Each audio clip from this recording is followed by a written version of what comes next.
Welcome back. Now, President Cyril Ramaphosa has bowed to pressure and withdrawn changes to the Ministerial Handbook. The amendments gave ministers free water and electricity.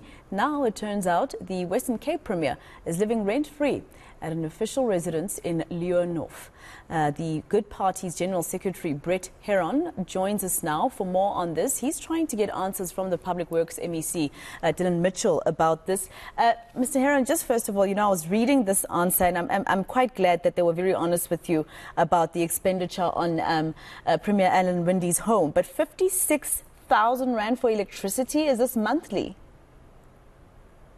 Hi, that answer was provided in October last year when I was still in the provincial legislature, and it was for the first 5 months of that financial year. So it works for the electricity, it works about just over 10,000 Rand per month. And, exactly what kind of answers are you getting from them? Are they trying to justify this? These numbers are exorbitant.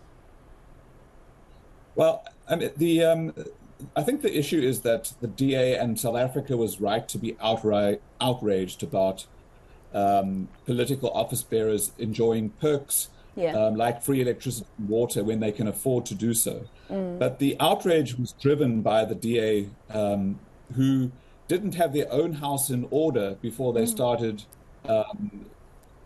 creating the outrage, and rightfully so, challenging the Ministerial Handbook, because their own provincial government has its handbook, and that handbook also provides for perks and benefits of members of the Executive Council. And the question that I have resurfaced, that I asked last year when I was in the provincial legislature, exposes the hypocrisy or the inconsistency in the DA's approach. Because on the one hand, they have challenged the president with regards to what the national executive perks and benefits are. But on the other hand, their own executive in the Western Cape provincial government enjoys perks and benefits too. And as you can see from the answers to those questions that I raised in the provincial legislature, that the Premier lives in a 177 million Rand mansion. He pays no rent. He pays no water, no electricity, no refuse services. So he lives rent-free and municipal services free, when he is obviously able to afford to pay for them. And so I think this calls for a complete overhaul of the perks and benefits that all public office bearers enjoy across the country. I think a lot of South Africans would agree with you on that one. I mean, 177 million Rand and you're paying nothing of that.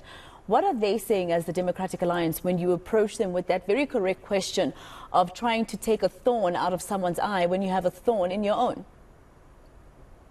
Well, I mean, they haven't responded officially as far as I know, but they should respond because, the principle is correct that people who can afford to pay for services should be paying for them. And governments across this country, local governments, including local governments served in the Western Cape under this Premier, disconnect poor people for not paying for water and electricity. And yet the highest ranking and top earning political leader in the province does not pay 1 cent for water and electricity in a house that he lives in rent-free with his family. And so the outrage is correct, but the outrage also leads to a question around hypocrisy within the DA's approach. And Public Works, what are they saying? How are they explaining, who's paying for this? You and I, I'm assuming you and I are paying for this, the taxpayer. Yeah, in this case, in the case of the Premier's residence, the Western Cape provincial government is paying for it, and the provincial government is funded by the equitable share that the province gets from the national fiscus. So yes, we are paying. You and I are paying for a family to live in a mansion without paying for water and electricity. And I want to make it clear that this is not in defense of free water and electricity for anybody. As the DA have correctly criticized the National Ministerial Handbook for excessive perks, so too they should be dealing with their own government's handbook, which provides for excessive perks for someone who can afford to pay for water and electricity. And I mean, I just want to tell you, I had a conversation earlier with the water expert, Mr. Herron, and he was saying only 41% of South Africans pay towards water.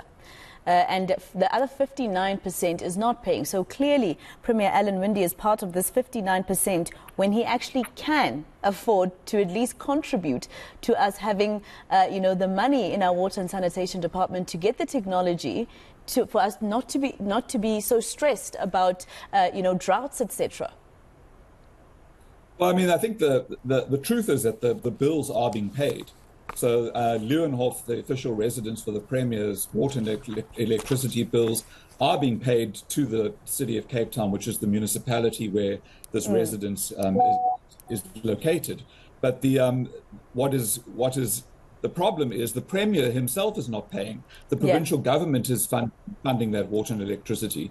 And but that as I money say, could go somewhere else. I mean, you have a Khayelitsha, for instance, where people are living in squalor. Well, people are living in squalor, people are having their water disconnected, people are having their electricity disconnected because they can't afford the tariffs.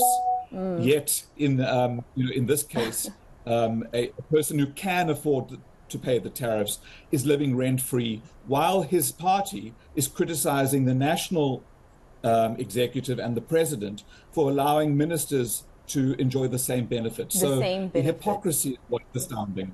Yeah, absolutely. Mr. Herron, thank you so much for speaking to us about this. I mean, you and I have no choice but to really believe that we are being duped